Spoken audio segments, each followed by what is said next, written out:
19వ వచనము మరియు 20వ వచనాన్ని చదువుకుందాం. మొదలు తీశారండి. కాబట్టి మీరు వెళ్ళి సమస్త జనులను శిష్యులుగా చేయుడి, తండ్రి యొక్కయు కుమారుని యొక్కయు పరిశుద్ధాత్మ యొక్కయు నామములోనికి వారికి బాప్తిసమిచ్చుచు నేను మీకు ఏ ఏ సంగతులను ఆజ్ఞాపించి తినో వాటన్నిటినీ గైకొనవలెనని వారికి బోధించుడి. ఇదిగో నేను యుగ సమాప్తి వరకు సదాకాలం మీతో కూడా ఉన్నానని వారితో చెప్పాను. అలాగే అపోస్తలుల కార్య గ్రంథము 2వ అధ్యాయము 38వ వచనాన్ని కూడా మనం చదువుకుందాం. అపోస్తలుల కార్య గ్రంథము 2వ అధ్యాయము 38వ వచనాన్ని చదువుదాం. పేతురు, మీరు మారు మనస్సు పొంది పాప క్షమాపణ నిమిత్తము ప్రతివాడు యేసుక్రీస్తు నామమున బాప్తిసం పొందుడి, అప్పుడు మీరు పరిశుద్ధాత్మను వరం పొందుదురు. దేవుడి వాక్యాన్ని కూడా దీవించును గాక. ప్రార్థించుకుందాం. సర్వశక్తి కలిగిన మా ప్రియ పరమ తండ్రి, మహోన్నతుడైన యేసు ప్రభువా, జీవం కలిగిన ప్రభువా, నీ నామానికి సాయంకాల సమయంలో కృతజ్ఞతాస్తుతులు స్తోత్రాలు చెల్లిస్తున్నాం. క్షేమముగా సజీవులుగా మమ్మల్ని ఉంచి తిరిగి మరలా బుధవారం నాడు కలుసుకునే కృపించినందుకు స్తోత్రాలు. ఇంతవరకు పాటల ద్వారా మహింపరచబడ్డారు. ఇప్పుడు చదవబడుతున్న వాక్యాన్ని బట్టి వందనాలు. ఈ చదవబడిన వాక్యాన్ని మీ ఆశీర్వాదం జోడించండి. మరియు ప్రభువా, మమ్మల్ని జ్ఞాపం చేసుకోండి. ఈ స్టడీలో, బైబిల్ యొక్క స్టడీలో, యొక్క మెసేజ్ స్టడీలో మీకు మాకు తోడుకోండి.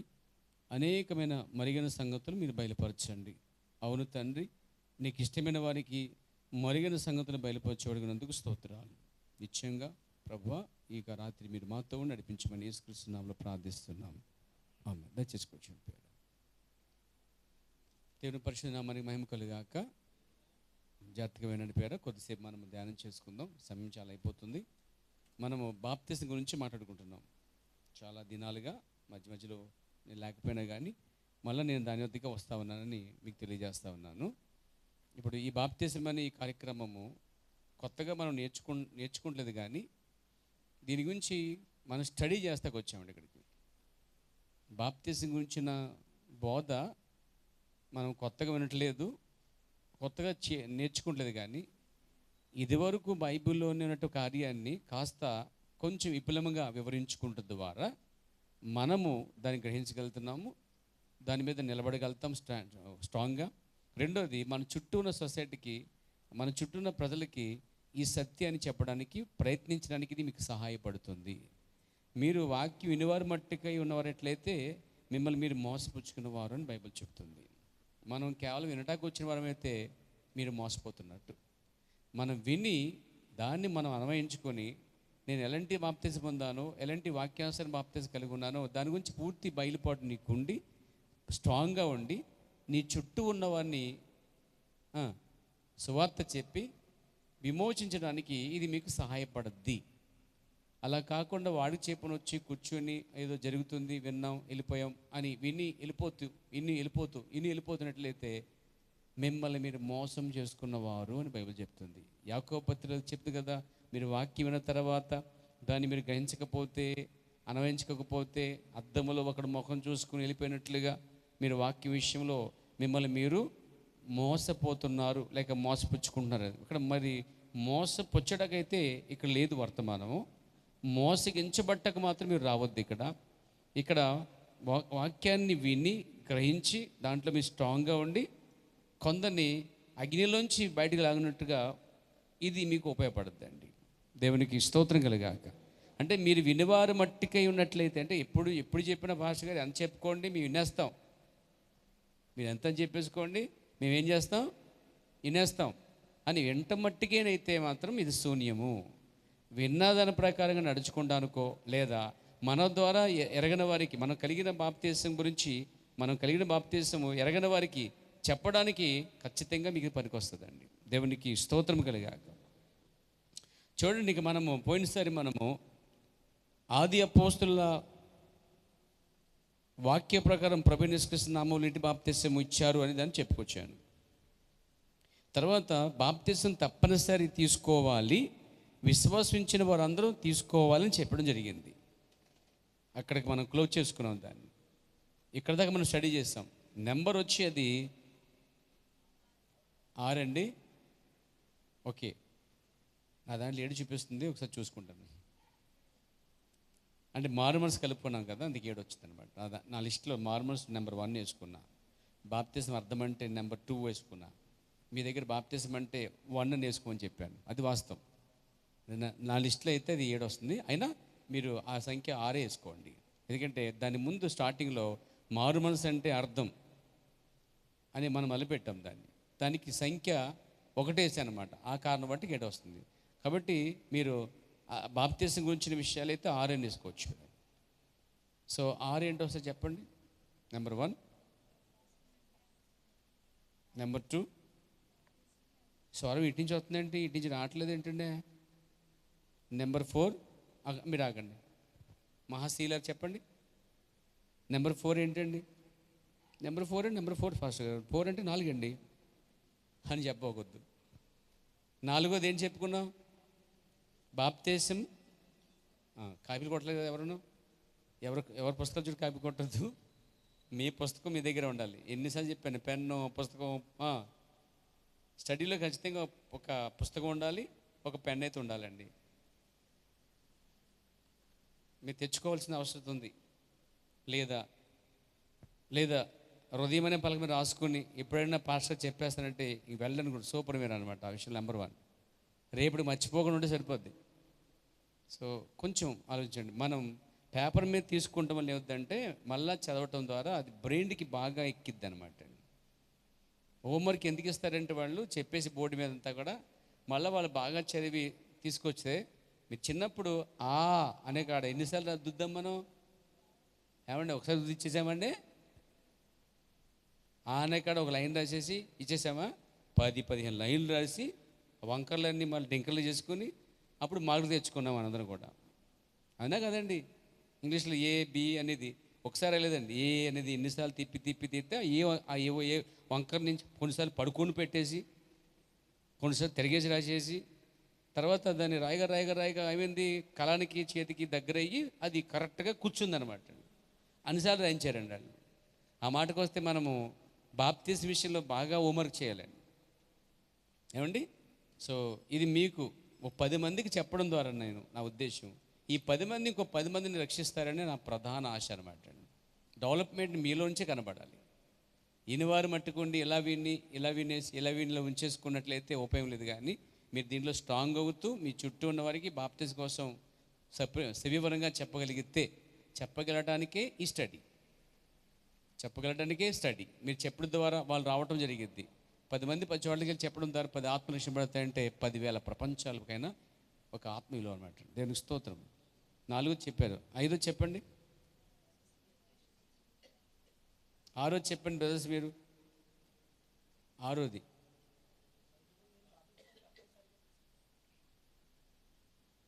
6 నెంబర్ అంటే మీన్స్ 5వ నెంబరు. అది 5 నెంబరు. Right okay. ఇప్పుడు 6 నెంబరు. ఇప్పుడు తప్పనిసరి బాప్తిజం తప్పనిసరి తెలుసుకోవాలి. ఇక్కడ దాకా మనం చెప్పుకున్నాం, అవునండి. దీనికి కొన్ని లేఖలు ఇచ్చాను నేను, మీ దగ్గర రాసుకున్నాను ఆల్రెడీ. ఇప్పుడు 7వ నెంబరు, మనం బాప్తిజం ఏ నామంలో పొందవలెను, దీని మీద మాట్లాడుకుని ముగించుకుందాం క్లుప్తంగా. మనం బాప్తిజం ఏ నామంలో పొందవలను. ఇది మనం ఎందుకంటున్నామంటే ముందు అది మనకు అర్థమైతే రేపొద్దున బయటికి వెళ్ళినప్పుడు క్రైస్తవ సోదరులతోటి మనం ఏ నామంలో బాప్తిజం పొందవలను అని తెలుస్తుంది అన్నమాట. అంటే మనం బాప్తిజం ఏ నామములో పొందవలను, దీనికి ఒక 6 ఎగ్జాంపుల్ అనమాట. 6 విషయాలు చెప్తాను. మనం బాప్తిజం ఏ నామములో పొందవలను, బైబిల్ ఎలా చెప్తుంది, దానికోసం ఏ నామంలో పొందమని చెప్తుంది. కొందరు అడిగా అనుకోండి, తండ్రి యొక్కయు కుమారుని యొక్కయు పరిశుద్ధాత్మకయు నామములో అని చెప్తారు. మరికొందరు పితాపుత్ర పవిత్రాత్మ త్రియేకదేవ నామములు చెప్తారు. ఇక్కడ మనకి 6 సమాధానాలు ఉన్నాయన్నమాట. మనం బాప్తిజం ఏ నామంలో పొందవలను అంటే ఫస్ట్ నెంబర్ 1, తండ్రి యొక్కయు కుమారుని యొక్కయు పరిశుద్ధాత్మ యొక్కయు నామములో పొందాలా అనే ప్రశ్న. డాష్ ఇచ్చి కాదు అని రాసుకోండి అక్కడ. మీరు ఎందుకు కాదో చెప్తాం, దాని గురించి వివరించుకుందాం మనం. తండ్రి యొక్కయు కుమారుని యొక్కయు పరిశుద్ధాత్మ యొక్క నామములోనా ప్రశ్న. ఏ నామములో పొందాలి? తండ్రి యొక్కయు కుమారుని యొక్కయు పరిశుద్ధాత్మ యొక్క నామములోనా? కొంచెం మార్కండి, డాష్ ఇచ్చి కాదు అని రాసుకోవచ్చు అన్నమాట. ఎందుకు కాదు? తండ్రి పేరు కాదు. అక్కడ పైన ఏం చెప్పాం? నామములో అని చెప్పాం. తండ్రి పేరు కాదు, కుమారుడు పేరు కాదు, పరిశుద్ధాత్మ కూడా పేరు కాదు. తండ్రి ఎలా పేరు కాదో, కుమారుడు ఎలా పేరు కాదో, పరిశుద్ధాత్మ కూడా పేరు కాదు. దానికి ఉదాహరణ చెప్పవచ్చు. ఎందుకు తండ్రి కుమార పరిశుద్ధాత్మ యొక్క అనేది నామం కాదు అంటే అందులో నామం లేదండి. ఇప్పుడు ఫరో అనేది పేరు కాదు. ఏంటండి? ఫరో అనేది పేరు కాదు, ఒక బిరుదండి. డాక్టర్ అనేది పేరు కాదు, ఒక బిరుదు. పాస్టర్ అనేది పేరు కాదు, అతనికి ఒక పేరు ఉంటుంది. అలాగే కలెక్టర్ అనేది పేరు కాదు, ఒక బిరుదు. కానీ ఆ బిరుదు గల వ్యక్తికి ఒక పేరు ఉంటుంది. అలాగే తండ్రి అనేది పేరు కాదు, తండ్రికి ఒక పేరు ఉంది. కాబట్టి ఇక్కడ తండ్రి నామములో కాదు. రెండోది కుమారుడు కూడా ఇందా చెప్పినట్లుగా అది కుమారుడు అనేది ఎవరికి పేరు ఉండదండి. కుమారుడు అనే పేరు ఎవరు పెట్టుకోరు. దానికి కుమారుడు అనే పేరు ఎలా కాదో కుమారునికి పేరు ఉంటుంది. ఇప్పుడు మీ అబ్బాయి ఏడి అని అంటాం అచ్చతెలుగులో, లేకపోతే నీ ఇంకా గ్రాంధికలో నీ కుమారుడు పేరేమి అంటాం. లేదు ఇంకా చెప్పాలంటే మీ అబ్బాయి పేరేంటి, మీ కొడుకు పేరేంటి, మీ కూతురు పేరేంటి అంటాం. అప్పుడు మీ అబ్బాయి పేరు, దానికి ఈ బైబిల్ భాషలో మీ కుమారుని పేరేమిటి అనేది, మా కుమారుని పేరు కుమారుడు అని మనం చెప్పం, కుమారుని పేరు చెప్తాం. అలా ఇక్కడ తండ్రి యొక్కయు నామము, కుమారుని యొక్కయు నామము. అసలు ఇక్కడ తండ్రి కుమారుడు అనేది పేరే కాదని విషయం తెలుసుకోవాలి. మూడోది వచ్చేసరికి ఆ రెండు ఎలాగైతే బిరుదులో పరిశుద్ధాత్మ అనేది పేరు కాదు, అదొక శక్తి, అదొక అభిషేకము. పరిశుద్ధాత్మ అనేది ప్రవర్తన వ్యక్తే, కానీ ఆ వ్యక్తికో పేరు ఉంటుంది అన్నాడు. వ్యక్తి అనేది పేరు కాదు. మీరు ఎప్పుడైనా ఎవరి పేరైనా వ్యక్తి అని చూసారా ఏమండి? కనీసం ఫాక్స్ అని పేరు ఉన్నాయి ఏమండి, కొన్ని పేర్లు ఉంటాయి, జంతు పేర్లు. కానీ ఇక్కడ కుమారుడు పేర్లు కాదు, తండ్రి పేర్లు కాదు, పరిశుద్ధాత్మ కూడా పేరు కాదండి. పరిశుద్ధాత్మ ఒక పేరు ఉంది. కాబట్టి ఇక్కడ తండ్రి, కుమారుడు, పరిశుద్ధాత్మ అనేది పేర్లు కాదు కాబట్టి ఆ బాప్తిసం చెల్లదు. ఇప్పుడు ప్రపంచమంతా అన్ని సంఘాలు, ఏ సంఘం తీసుకోండి మీరు, అందరికీ తండ్రి యొక్కయు కుమారుని యొక్కయు పరిశుద్ధాత్మ యొక్కయు నామములోనికి బాప్తిసం ఇస్తున్నామన్నారు. అసలు ఎక్కడ నామములోనికి అని చెప్పాడు, కానీ ఇక్కడ తండ్రి పేరని కానీ కుమారుడు పేరని కానీ పరిశుద్ధాత్మ పేరని కానీ యేసు ప్రభు అక్కడ చెప్పలేదు. వీళ్ళేమన్నారు? తండ్రి, కుమారుడు మరియు పరిశుద్ధాత్మ నామం అంటున్నారు. ఇక్కడ తండ్రికో పేరు, కుమారుడికో పేరు ఉన్నట్లయితే ఏమండి అక్కడ 3 పేర్లు రావాలి. మత్తయి సువార్త 28వ అధ్యాయంలో యేసు ప్రభు వారు తండ్రికో పేరుండి, కుమారుడికో పేరుండి, పరిశుద్ధాత్మ పేరు ఉన్నట్లయితే ఆయన ఏం చెప్పాలంటే ఖచ్చితంగా ఆయన మైండ్లో తండ్రికి ఒక పేరు, కుమారుడికో పేరు, పరిశుద్ధాత్మ పేరు ఉన్నట్లయితే ఆయన ఎందుకు నామమని పిలిచాడు? నామములని పిలవాలి కదా. చదవండి 19. ఇక్కడ చూడండి, తండ్రి యొక్కయు కుమారుని యొక్కయు పరిశుద్ధాత్మకయు నా మా ము లో నీకి అని ఉంది. కానీ అక్కడ తండ్రికి, కుమారునికి, పరిశుద్ధాత్మకి పేర్లు ఉన్నట్లయితే ఆయన దీన్ని ఏమని పలకాలంటే నామములు అని బహువచనం పలకాలనేదే ఎక్స్ప్లెనేషన్ అని మనకి. కానీ ఏం పలికాడైనా తెలుగు తక్కువే పలికాడు. ఆయన పోనీ మర్చిపోయి పలికాడంటే ఆయన సామాన్యుడు కాదు, ఆయన ఉపదేశులకే ఉపదేశకుడట. సత్పురుషుడు రాయబడింది బైబిల్లో ఆయన గురించి. అబద్ధం అన్నవాడట ఆయన, పాపం లేనివాడట ఆయన మాట పైన నీకు నమ్మకం ఉంది. అతను వ్యర్థంగా పలకట్లేదు. యేసుక్రీస్తు ఏం పలికినా దాంట్లో అర్థం ఉందండి. ఇక్కడ ఆయన మర్చిపోలేదు, లేదా ఆయన దాన్ని అర్థం తెలియకుండా పలకలేదండి. ఆయన ఆ తండ్రి, ఆ కుమారుడు, పరిశుద్ధాత్మది బిరుదులని తెలిసే తండ్రికి, కుమారునికి, పరిశుద్ధాత్మకు పేరుంటుంది అని చెప్పిన నామము అని బహువచనం కాకుండా ఏకవచనం పలికాడండి. ఇక్కడ ప్రజలు బహువచనానికి ఏకవచనానికి కూడా తెలియని అమాయకులు ఉన్నారండి క్రైస్తవులు. ఇక్కడ తండ్రికి కుమారునికి పరిశుద్ధాత్మకి పేరున్నట్లయితే తండ్రి పేరు యెహోవా అంటున్నారు వాళ్ళు, కుమారుడు పేరు యేసుక్రీస్తు అంటున్నారు. రెండు బాగానే చెప్పారు. మూడోది అడగండి. ప్రపంచంలో ఎవడు చెప్పలేడండి. తండ్రి పేరు ఏమంటే యెహోవా అంటున్నారు. అక్కడ దాకా ఒక ఆన్సర్, 100 మార్కులు ఇచ్చేయచ్చు మన వాళ్ళకి. తర్వాత కుమారుడి పేరు అంటే ఇంకెవరు యేసుప్రభు అంటున్నారు, దానికి ఇచ్చేయచ్చు 100 మార్కులు. రెండు చెప్పినప్పుడు మూడో కూడా చెప్పాలి కదా. మరి పరిశుద్ధాత్మ పేరేంటి అంటే పరిశుద్ధాత్మ అంటున్నాడు మనిషి. అరే తండ్రి పేరు చెప్పావు, కుమారుడి పేరు చెప్పావు, పరిశుద్ధాత్మ పేరు చెప్పాలి కదా. పరిశుద్ధాత్మ అంటాడు, ఎందుకంటే ఆయనకే తెలియదు పరిశుద్ధాత్మ పేరు. అంటే అందరికీ కామన్గా తండ్రి పేరు యెహోవా అని తెలుసు, కుమారుడి పేరు యేసుక్రీస్తు అని తెలుసు.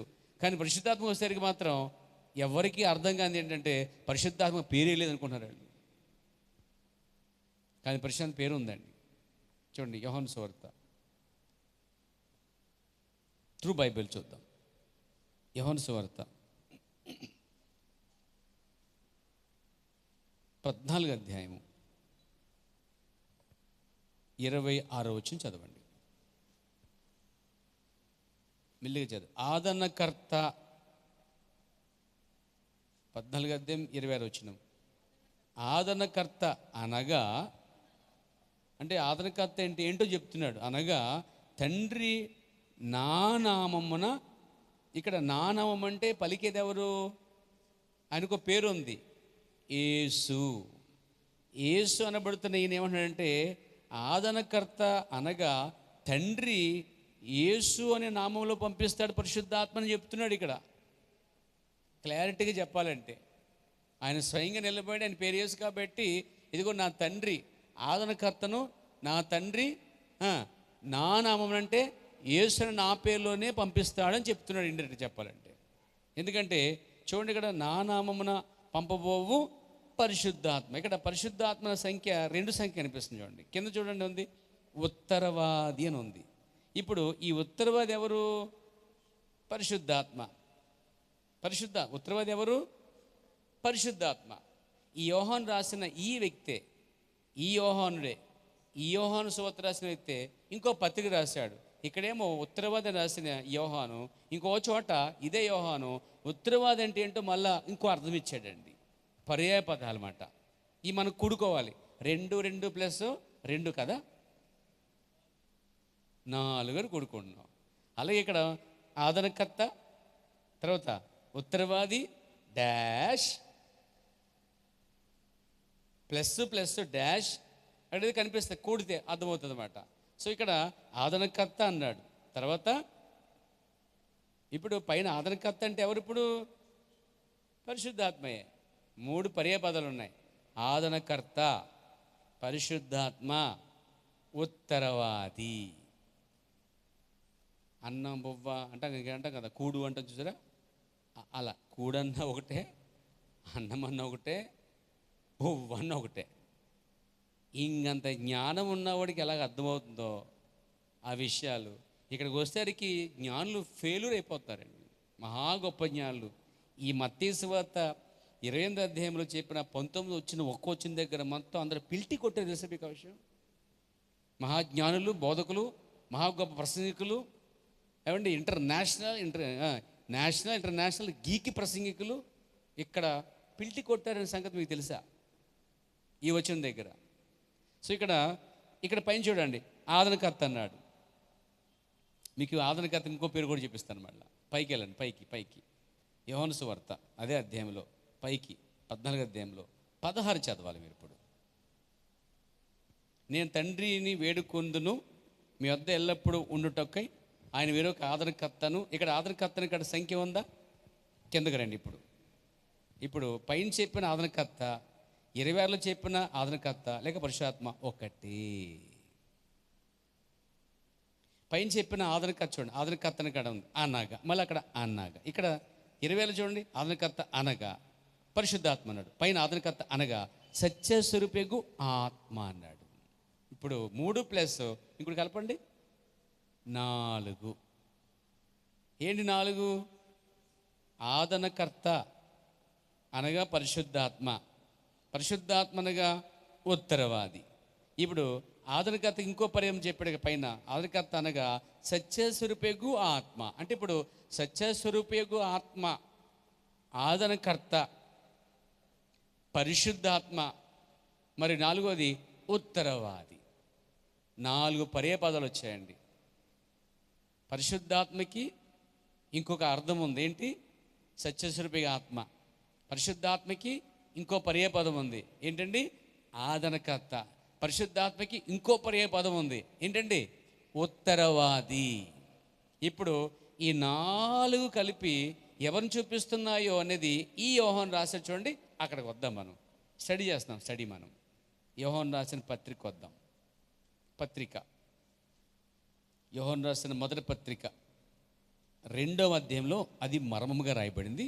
అయినా మీకు క్లారిటీ వస్తుంది చూడండి. యోహాను రాసిన మొదటి పత్రిక 2వ అధ్యాయం మొదటి వచనం.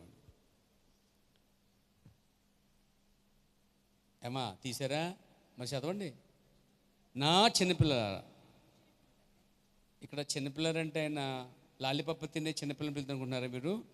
యేసుప్రభు కొత్త నిబంధనలో మత్తయి సువార్తలో కూడా ఒకసారి సముద్రం దగ్గర పట్టపగలు ఏమండి పేతుని యోహాను అందరినీ చిన్నపిల్లారా అన్నాడు, పిల్లలారా అన్నాడు.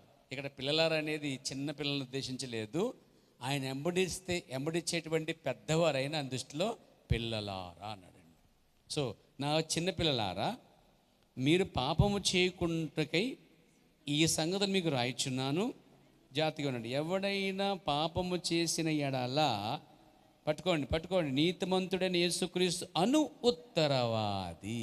పట్టుకోవాలని మీరు క్యాచ్ చేయాలి దాన్ని. అక్కడే ఉంది మర్మం. ఇప్పుడు ఉత్తరవాది అంటే ఎవరు చెప్పాడు ఇక్కడ? అదే యోహాను. మారాడా? విత్తు మారాడా? మారలేదు. కానీ కొంత అచ్చట ఉండటం వల్ల తెలివైన వాళ్ళందరూ ఇచ్చడే లాక్కుని అచ్చడి వదిలేస్తున్నారండి. మనం అచ్చడలాగి చేస్తే ఇదొక పజిల్ అన్నమాట. సరిగ్గా కరెక్ట్గా బ్యాచగలిగితే దీన్నే ప్రత్యక్షత అంటారు. ఇప్పుడు ఇందాక తండ్రి పేరు ఏం చెప్పారు? యెహోవా. కుమారుడు పేరు ఏం చెప్పారు అడిగితే? యేసు. ఇప్పుడు పరిశుద్ధాత్మ పేరు ఎవరు చెప్పగలుగుతారు? మీరే చెప్పగలుగుతారు. ప్రపంచంలో సంఘశాఖ ఏ వ్యక్తి కూడా, ఏ రెవరెండ్ అయినా, బిషప్ అయినా, ఎంత గొప్పవాడైనా, స్పీకర్ అయినా, ఇంటర్నేషనల్ స్పీకర్ అయినా తండ్రి పేరు చెప్తాడు, కుమారుడు పేరు చెప్తాడు, పరిశుద్ధాత్మ పేరు చెప్పలేడు.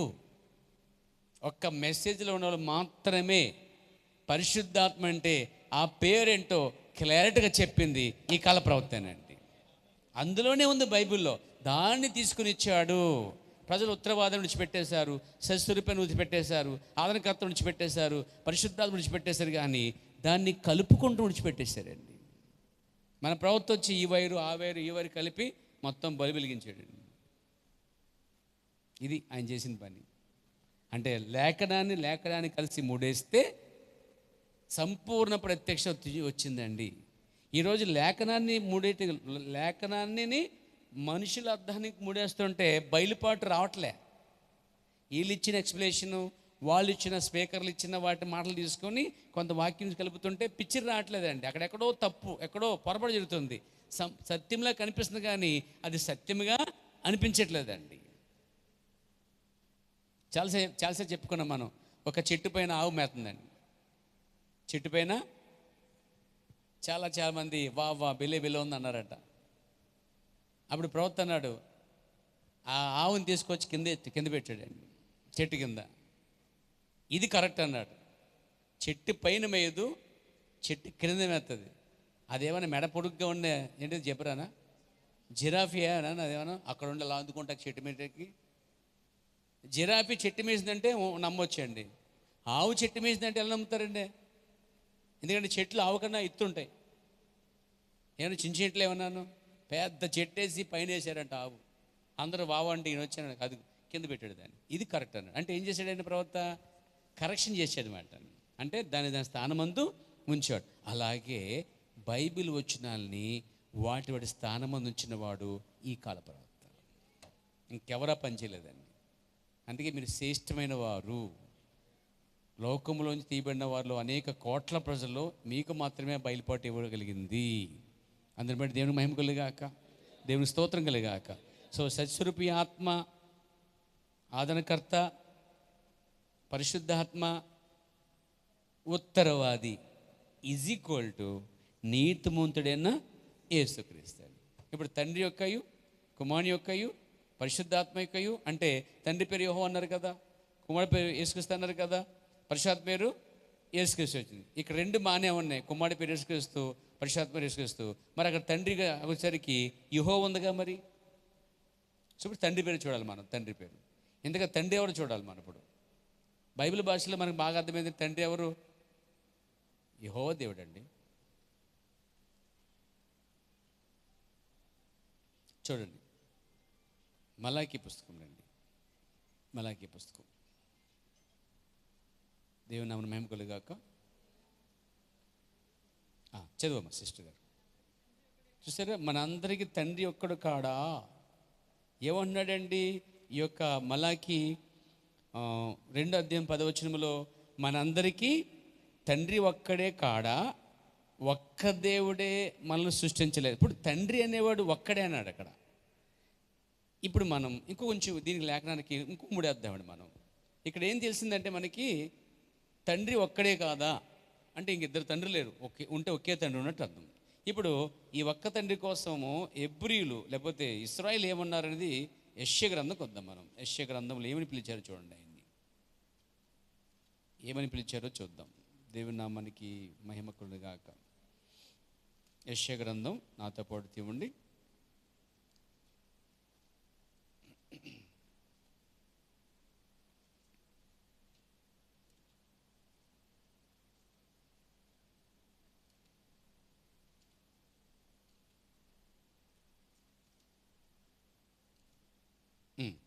అరవై 63వ అధ్యాయం రండి ప్రియరా. యెషయా గ్రంథం 63వ అధ్యాయము 16వ వచనంగా వద్దాం మనం. ఇప్పుడు తండ్రి కోసం ఎంచుకున్నాం.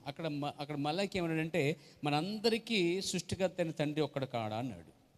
ఇక్కడ ఏమన్నాడు 63:16లో ఇశ్రాయేలు అంటున్నారండి. ఇశ్రాయేలు మాట, మాకు తండ్రివి నీవే, అబ్రహాం మమ్మను ఎరగకపోయినను, ఇశ్రాయేలు మమ్మను అంగీకరింపకపోయినను, యెహోవా నీవే మా తండ్రివి. అంటే ఎవరు ఒప్పుకోకపోయినా నువ్వే మా తండ్రి అన్నారండి వాళ్ళు. ఇప్పుడు యెహోవాయే తండ్రి ఫిక్స్, ఇంకో తండ్రి లేడు. వాళ్ళు చెప్పారు కదా, ఎవరు ఒప్పుకోకపోయినా మా తండ్రి యెహోవా అని చెప్పారు అక్కడ. యెహోవా నీవే మా తండ్రి చెప్పేశారు అక్కడ. తండ్రి అంటే ఎవరో కదా, మళ్ళీ యెహోవాయే తండ్రి చెప్పేశారు వాళ్ళు. అక్కడేమో తండ్రి ఒక్కడే కాడా అన్నాడు, కానీ ఎవరొక్కరు, ఆయన పేరేంటి, ఎవరు ఉద్దేశించున్నారు అనేది కొంచెం డిస్కషన్ అవుతుంది. ఇక్కడ వచ్చేసరికి వాళ్ళు ఒప్పుకున్నారు, యెహోవా నీవే మా తండ్రివి, అంటే ఒక్కడే తండ్రిగా ఉన్నాడు. ఈ ఒక్క తండ్రియే సమస్తాన్ని సృష్టించాడు.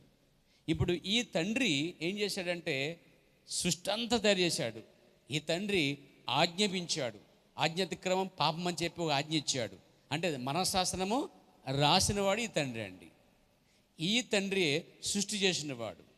ఈ తండ్రియే ఇశ్రాయేలు వరకు ఈయన తండ్రి, ఇశ్రాయేలు వరకు అబ్రహాము సంతతికి ఈయన తండ్రి. మరి సృష్టించిన వాడు ఈయనే కాబట్టి మిగతా వాళ్ళందరికీ, ఇశ్రాయేలుని తప్పించి అబ్రహాము సంతానం తప్పించిన మిగతా వాళ్ళందరికీ కూడా ఈయన తండ్రి అండి. ఎందుకంటే తండ్రి ఒక్కడే కదా. అంటే విష్ణు బ్రహ్మ మహేశ్వరికి వచ్చేస్తే విష్ణు తండ్రి అవుతాడు మామూలుగా వాళ్ళకి. ఏమండి, విష్ణు అవుతాడు, విష్ణు బ్రహ్మనే తండ్రి అవుతాడు. మీకు విష్ణు చెప్పనండి.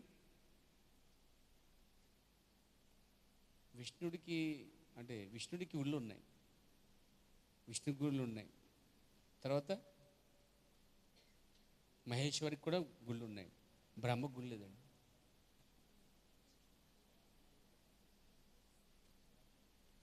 బ్రహ్మకు గుడి లేదు, అసలు తెలిసి మీకు ఆ విషయం. వీళ్ళు గుళ్ళు కొట్టేసారు వీళ్ళు. ఆయనకి గుడి లేదు, అసలు మెయిన్ గుడి లేదు ఆయనకి. బ్రహ్మ గుడి కనిపించేది ప్రపంచంలో అక్కడ మీకు.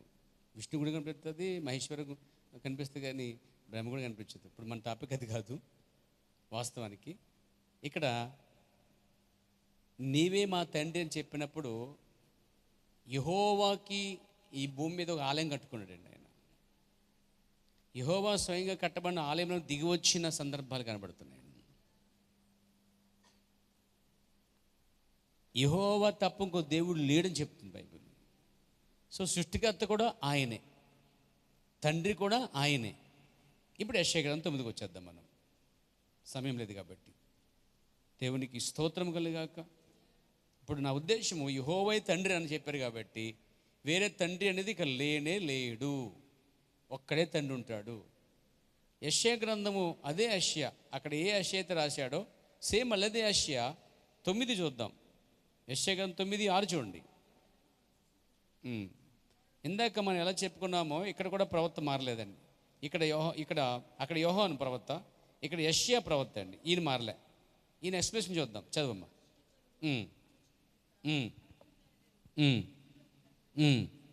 ఇక్కడ చూస్తుంటే ఇక్కడ నిత్యుడగు తండ్రి అంటే ఎటర్నల్ ఫాదర్, నిత్యుడగు తండ్రియే పైకి వస్తే బలవంతుడిని దేవుడు, బలవంతుని దేవుడే ఆలోచనకర్త, ఆలోచనకర్తే ఆశ్చర్యకారుడు, ఆలోచనకర్త రాజ్యభారం ఉంది భుజాల మీద, ఆ రాజ్యభారం కలిగినవాడు కుమారుడు.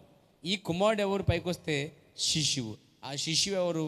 ఈ భూలోకానికి జన్మించిన కనిగిదలు వచ్చిన శిశువు ప్రభువైన యేసుక్రీస్తు వారు.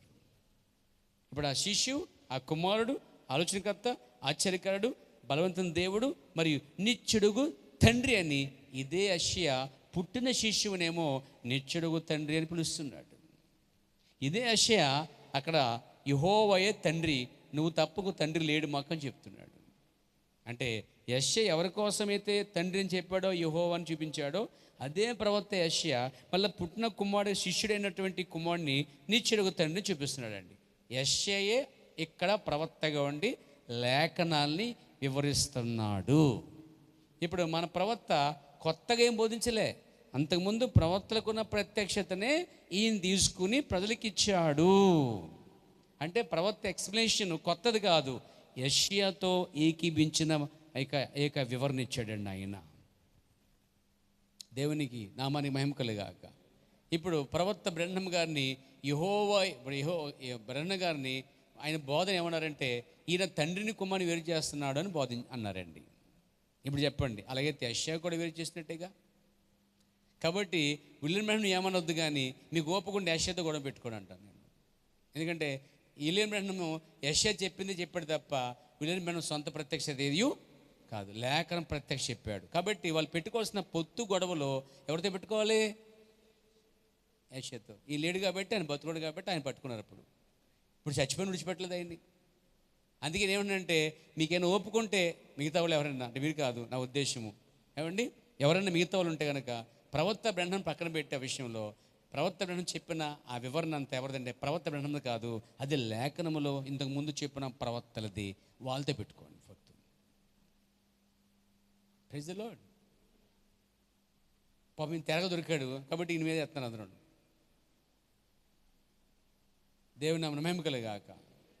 ఒక దూత వచ్చింది, జకరియా కుమారుడైన యోహానుకి పేరు పెట్టు అతడు ఏలి ఆత్మ గలవాడని చెప్పింది. ఈయన ఏం చెప్పాడంటే దూత చెప్పిన దాన్నే చెప్పాడు. ఇదిగో యోహానే ఏలి అని చెప్పాడండి. కాదన్నారు వాళ్ళు, యోహానే ఏలి అనే చెప్పాడు. శిష్యులు తప్పిపోయారు, అందరూ తప్పిపోయారు. చివరి దినాన్న అన్నాడు ఆయన, ఈ కొండ దిగి వచ్చినప్పుడు చెప్పాడు ఆయన, ఈ దర్శనం వారు చెప్పకని చెప్పి అన్నాడు ఆయన. ఆ మోషే ఏలియాలు మెత్తినప్పుడు అన్నాడు, ఇదివరకు ఏలియా వచ్చేసాడు, మీరు అతన్ని ఇరుగుకి చంపివేశారు అన్న తర్వాత కింద యోహాను కోసం అని వారు గ్రహించారు. అంటే అప్పుడు దాకా ఆయన నోరిప్పేదాకా వాళ్ళ మధ్యన యోహానుగా చూశారు తప్ప, ప్రవక్తగా చూశారు తప్ప, యోహానునే ఏలి అని మాత్రం చచ్చిపోయిన తర్వాత గ్రహించారండి. బతుకుండగా మరి ఆ మహానుభావుడు కూడా చచ్చిపోయిన తర్వాత ఇప్పుడు కొంతమంది గ్రహిస్తున్నారు. మనం కూడా ఆయన చచ్చిపోయిన తర్వాత గ్రహించాం, మనం కూడా ఆయన వెళ్ళిపోయిన తర్వాత గ్రహించాం. శిష్యుల్లాగా లెక్క. ఇంకా చందమంది వెళ్ళిపోయినా కానీ సంఘం ఎంతమంది కానీ గ్రహించే కొంతమంది ఉంటారు మళ్ళీ. కాబట్టి ఇది గొప్ప ప్రత్యక్షత. కాబట్టి నిత్యుడగు తండ్రి ఇక్కడికి వచ్చేసరికి ఏం తేల్చాడు యెషయా? అక్కడ యెహోవాయే మా తండ్రి అని రాసిన యెషయా ఇక్కడికి వచ్చేసరికి ఇండైరెక్ట్గా ఏంటంటే ఇదిగో నిత్యుడుగు తండ్రి ఎవరంటే శిశువుగా జన్మించేవాడు అని తెలిసేసాడు. సో యెషయా ఇంకో తండ్రిని పరిచయం చేయట్లేదు, కానీ ఏ తండ్రి అయితే ఉన్నాడో ఆ యెహోవాయే యేసు అని బోధిస్తున్నాడు యెషయా. సో ఇప్పుడు తండ్రి పేరు యేసు. ఇప్పుడు యోహాను సువార్తకు వద్దాం. ఈ యెషయా స్టేట్మెంట్తో యేసు ప్రభుకి వద్దాం. యేసు ప్రభు ఏం చెప్పాడో అది కూడా చూద్దాం. ప్రభువు నామమున మహిమ కలుగాక. యోహాను సువార్త 5వ అధ్యాయము 43 చదవండి. యోహాను సువార్త 5:43. నేను నా తండ్రి నామమున వచ్చి ఉన్నాను. ఇందాక పరిశుద్ధాత్మ పేరు యేసుక్రీస్తు ఎలా తెలుసుకున్నామో, హలో విన్నారా? ఇందాక పరిశుద్ధాత్మ పేరు యేసుక్రీస్తు అని మీకు అర్థమైందండి? కన్ఫ్యూషన్ లేదు కదా ఎవరికైనా? క్లారిటీ ఉందా మీకు? లేకపోతే మళ్ళీ మొదలెట్టాలి నేను. రెడ్డి గారు వచ్చారు మళ్ళీ చెప్పండారంట. అందుకే కొంచెం జాగ్రత్తగానండి. ఇక్కడ చూడండి, ఇక్కడేమన్నాడు? నేను నా తండ్రి నామమున వచ్చి ఉన్నాను. ఇప్పుడు అంటున్న ఆయన పేరు యేసు. యేసు అనే పేరు నాది కాదు, నేను నా తండ్రి పేరులోనే వచ్చాను. నాకు పెట్టిన పేరు కూడా ఎక్కడిది కాదు, పైనుంచి వచ్చింది అంటున్నాడు కదా. ఆ రోజు ఆయన పేరు పెట్టినప్పుడు ఏదో పలక మీద రాసినట్టుగా ఇవ్వలేదని పేరు. అక్కడ డైరెక్ట్గా దూతే చెప్పింది ఆయన పేరు యేసు అని పెట్టాలి అని. పైనుంచి వచ్చింది యేసు అండి, కింది నుంచి పెట్టలేదండి. ఎవరు పెట్టలే ఆ పేరు. తండ్రి ఏదో పలక రాసుకున్నట్టు యోహాను అని రాసే చూడండి, ఎవరు జక్కరియా అలా రాయలే. యోసేపు వాళ్ళు డైరెక్ట్గా పుట్టకముందే ఆయన పుడతాడు, ఆయన పేరు ఇది, ఆయన పరిచర్య ఇది, ఆయన దావీదు సింహాసనం కూర్చుంటాడు, ఇదిగో ఆయన చూసి అనేకులు ఇది చేస్తారు, అనేకులు పడిపోతారు, లేస్తారు, ఆయన ఒక వివాదాస్పదంగా ఉంటాడు, అన్ని రకాలుగా చెప్పుకొచ్చాడు. సో క్లారిటీ వచ్చింది మనకి. ఆయన ఏమన్నాడు? నేను నా తండ్రి పేరులో వచ్చే ఉన్నానని చెప్పాలి. సో నా పేరు యేసు, దాని అర్థం నా తండ్రి పేరు కూడా యేసు. ఇక్కడ క్లారిటీ వచ్చింది. నెక్స్ట్ తండ్రికి ఇంకొక కోణం చూద్దాం. యోహాను సువార్త 14వ అధ్యాయం. మన అందరికీ బాగా తెలిసిన 14 అనగానే మనకి తండ్రి చూపించు అనే సబ్జెక్ట్ మనకు అర్థం కావాలన్నమాట. యోహాను సువార్త 14 అనగానే ఒకటి, ఆయన వెళ్ళిపోయాడు మళ్ళీ వస్తాడని గుర్తుపెట్టుకోవాలి. 2, ఆయన పేరు అడిగితే తండ్రిని చూపించమంటే ఆయన చూపించుకున్నాడని చెప్పి అవగాహన వచ్చేయాలి మనకి. సో 14వ అధ్యాయము చూడండి, 7 నుంచి చూద్దాం. మీరు నన్ను ఎరిగి ఉంటే నా తండ్రిని ఎరిగి ఉందరు. ఇప్పటి నుండి మీరు ఆయనను, అంటే ఇప్పటిదాకా ఎరిగి ఉండలేదండి వాళ్ళు. అది అర్థం అదే కదండి. మీరు నన్ను ఎరిగి ఉంటే నా తండ్రిని ఎరిగి ఉందరు. ఎప్పటి నుంచి మీరు ఎరిగి ఉన్నారంటే అర్థం ఏంటి? ఇప్పటిదాకా అసలు తండ్రి ఎవరో తెలియదు వాళ్ళకి. ఈ సబ్జెక్ట్ వచ్చేసరికి పైన చూడండి, మీరు నన్ను ఎరిగి ఉంటే నా తండ్రిని ఎరిగి ఉందరు.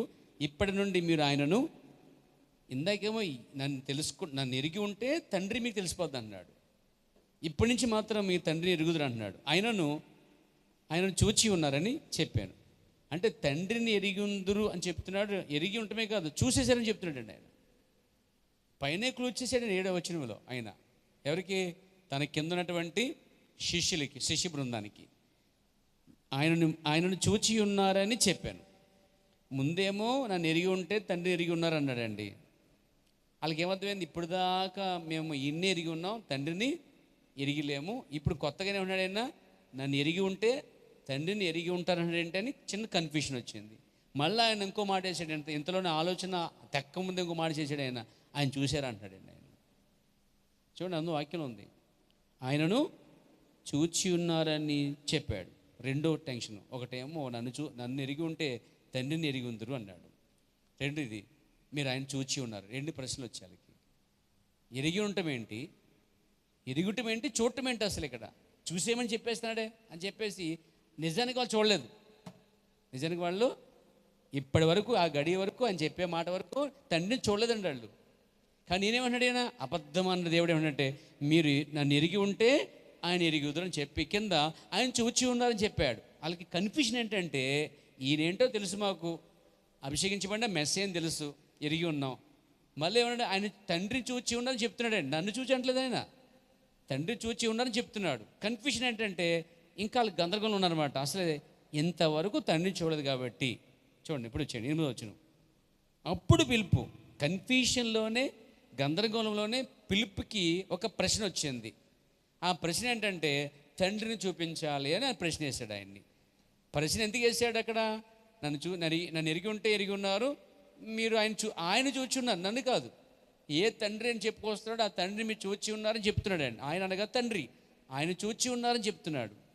నిజానికి వాళ్ళు చూడలేదు కాబట్టి, పిలుపుకి అర్థం కలదు కాబట్టి కొంచెం ముందు అడిగేసి పూర్తిగా హృదయం తెరిచి అడిగేశాడు, అయ్యా మాకు ప్రభువా తండ్రిని మాకు అడిగేశాడు. ఆయన పైన చెప్పింది అర్థం కాలేదు కాబట్టి, అంటే అర్థం కాలేదంటే ఇంతవరకు యేసునే చూశారు తప్ప వాళ్ళు తండ్రిని ఎప్పుడు వెంటనే తప్ప చూడలేదండి. వెంటనే తప్ప చూడలేదు కాబట్టి ఈయనేమన్నాడు, మీరు చూచి ఉన్నారు అంటున్నాడు. నిజంగా చూడలేదు కాబట్టి ప్రశ్న వాళ్ళకి అర్థం కాక ఈయనని తెలియక ఆయన అడిగారు, మా తండ్రి కనపరచమని. ఆయన ఏమో తానే చెప్పుకున్నాడు ఇండైరెక్ట్గా, నేను తండ్రిని, నన్ను చూస్తే తండ్రి చూచినట్టే అని చెప్పేశాడు ముందే. మళ్ళీ ప్రశ్న, త్రికేశ ప్రశ్న, మాకు చూపించమన్నారు. చూడండి అక్కడ, తండ్రిని మాకు కనపరచము అంటే ఏ తండ్రి అయితే ఉన్నాడు మాకని అబ్రహాము సంతతి వారు అన్నారో, ఏ యెషయా అయితే యెహోవాయే తండ్రిని చూపించాడో, ఏ యెషయా అయితే శిష్యువే కుమారుడే తండ్రిని చూపించాడో, ఇక్కడ యోహాను దగ్గరికి వచ్చేసరికి యోహాను ప్రత్యక్షత రాసినప్పుడు, యోహాను పరిశుద్ధాత్మ రాసినప్పుడు శిష్యులు అడుగుతున్నారు, తండ్రిని మనకు కనపరచమని. ఆ తండ్రిని, ఏ తండ్రి అయితే ఉన్నాడని చెప్పారో, ఏ తండ్రి అయితే ఆది నుంచి ఉన్నాడో నిత్యుడుగా తండ్రిని మాకు చూపించమన్నారు.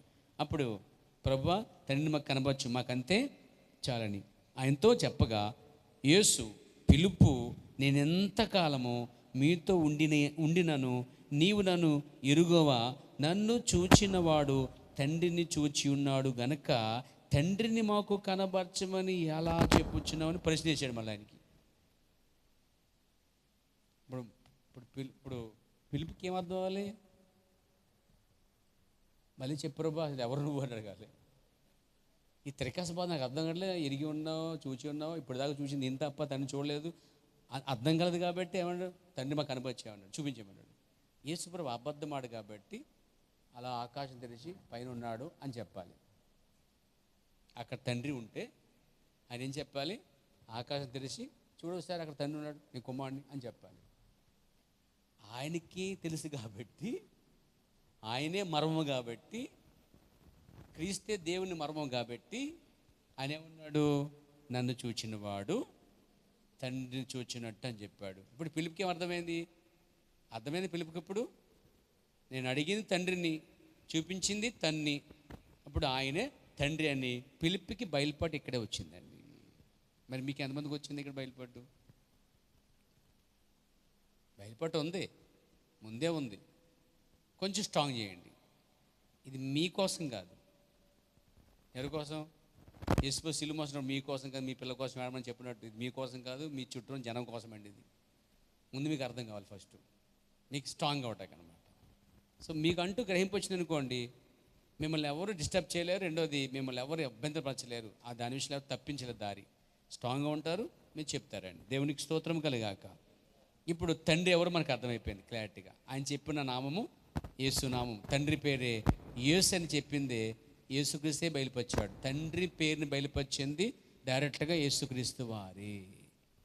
ఇప్పుడు చెప్పండి, యెహోవా అసలు పేరు యేసు అండి. ఇప్పుడు ప్రజలు చెప్తే ఏమంటారు, అబద్ధ బోధ అంటాడు, దుర్బోధ అంటారు. మరి అసలు దుర్బోధ ఎవరు చేత అనుకుంటున్నారు మీరు? సంఘాలని దుర్బోధ చేస్తున్నాయండి, ఆ విషయం తెలియదు మీకు. సంఘాలన్నీ తప్పుడు బోధ చేస్తున్నాయి. మేమేదో రైట్ చేస్తున్నాం అనుకుంటున్నారండి వాళ్ళందరూ. తండ్రి యొక్కయు కుమారుని యొక్కయు పరిశుద్ధాత్మ నామములో బాప్తిమిచ్చేసి మేము యేసు రాజ్యం నెరవేర్చేసామని తృప్తిగా నిద్రపోతున్నారండి. వాళ్ళు ప్రశాంతంగా సేవ చేసి నిద్రపోతున్నారు, ప్రశాంతంగా సంఘాలు కట్టేస్తున్నారు, ప్రసంగ ఆత్మలు చేస్తున్నారు.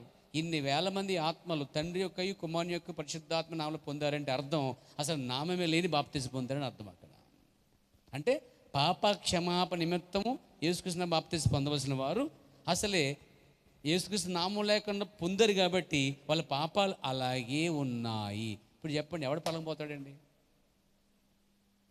లేఖనం ప్రకారంగా పాపాలు క్షమించబడకుండా వాళ్ళు ఎలా పరలోకం పోతారు? ఇన్ని వేల మంది, ఎంతమంది పెద్ద పెద్ద సేవకులందరూ చాలామంది తండ్రి కుమార్ పరిశుద్ధాత్మ నామం బాప్తిసం ఇచ్చేస్తున్నారు. అసలు అక్కడ అందులో నామమే లేదు. ఇప్పుడు తండ్రి పేరు యేసు, కుమారుడి పేరు చెప్పక్కలే యేసు, పరిశుద్ధాత్మ పేరు క్లారిటీగా తెలిసింది మనకి యేసు అని. ఇప్పుడు తండ్రికి అదే పేరు ఉంది, కుమారునికి అదే పేరు ఉంది, పరిశుద్ధాత్మ అదే పేరు ఉంది. కాబట్టి యేసు చెప్పిన మాట అంటే నామమని పలికాడు. ఆయన దాన్ని ముందే ఎరిగి పలికాడు. నామములు అని ఎందుకు పలకలేదంటే, నామములు అంటే వేరు వేరు పేర్లండి. ఇక్కడ నామములు అనేవి తండ్రికి కుమారునికి పరిశుద్ధాత్మ వేరుగా ఉంటే అప్పుడు ఆయన నామములు అని బహువచనం పలకాలి. అందుకే ఆయన ముందే పలికాడు. బహువచనం పలకకుండా ఆలోచన పడు కాబట్టి ఆయన నామములోకి ఇన్ ద నేమ్, పేరులోకి ఇవ్వండి అని చెప్పాడు తప్ప పేరులోకి ఇవ్వమని చెప్పలేదండి. దానికి కారణము యేసు అనగా యేసు, కుమారుడు అనగా యేసు, పరిశుద్ధాత్మ అనగా యేసు, తండ్రి అనగా యేసు. ఇప్పుడు తండ్రికి కుమారునికి పరిశుద్ధాత్మకి ఒకే ఒక్క పేరు ఉంది. ఆ పేరే ప్రభువైన యేసుక్రీస్తు. ఆ కారణం బట్టే అపోస్తులందరూ కూడా, అపోస్తలుడైన పౌలు కూడా, మరి పిలుపు కూడా, వీళ్ళందరూ యేసుక్రీస్తు నామములో బాప్తిజం ఇచ్చారు. కాబట్టి తండ్రి యొక్కయు కుమారుని యొక్క పరిశుద్ధాత్మ నామములో బాప్తిజం పొందాలా? కాదు. ఇందాక ఇచ్చిన ఆన్సర్ ఇదనమాట. దేవునికి స్తోత్రము కలుగునుగాక. నాతో ఉన్నారు పేరా? నాతో ఉన్నారా? ఇంకొక పాయింట్ కూడా మీకు చెప్పాలి. ప్రకటన గ్రంథం వచ్చేయండి. ప్రకటన గ్రంథంలో చిన్న క్లారిటీ ఇస్తాను మీకు. ప్రకటన గ్రంథము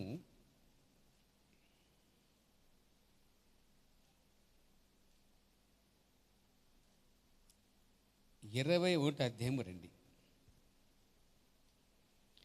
21 అధ్యాయంలో మీరు గమనిస్తే 5వ వచనంలో జాగ్రత్తగా చదవాలి మీరు. 5 నుంచి మనము 7 వరకు చదువుకోవాలన్నమాట.